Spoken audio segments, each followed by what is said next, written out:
j'ai entendu une UMP. Alors est-ce qu'ils respecteront leurs promesses? Ça n'est pas sûr, car avec l'UMP, ce dont on est absolument sûr, c'est qu'ils ne respectent jamais leurs promesses. Mais ce qui est sûr, c'est qu'ils ont indiqué qu'ils ne participeraient pas à ce front républicain.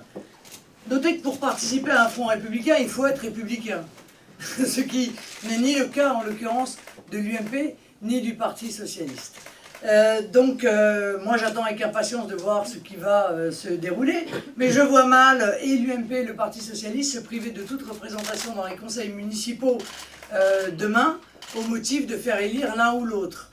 Ça contribuerait, vous me direz, à la clarification, ça contribuerait à donner raison au Front National qui ne cesse de dire que l'UMP et le PS mènent strictement la même politique et que donc ils peuvent se fusionner l'un dans l'autre sans trop de difficultés.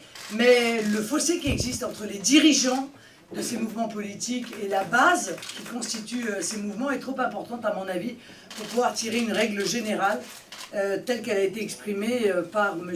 Hérault. Comment vous expliquez que vous faites des bons scores dans les villes où il y a une forte participation? Ben justement, je pense que c'est parce que le Front National est présent qu'il y a une forte participation. Je pense que c'est une analyse qui a été peu faite d'ailleurs par les politologues, et pourtant elle m'apparaît couler de source.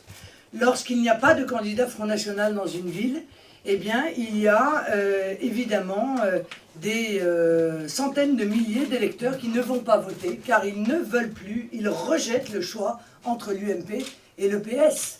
Et on remarquera que dans les villes où le Front National est absent ou dans les villes où le Front National est structurellement faible, eh bien la participation est moindre que dans les villes où le Front National est présent ou lorsque, bien entendu, il est puissant. C'est un élément, encore une fois, très intéressant. Le Front National est le seul mouvement politique capable de ramener des électeurs aux urnes. C'est une qualité supplémentaire qu'on peut lui accorder ce soir.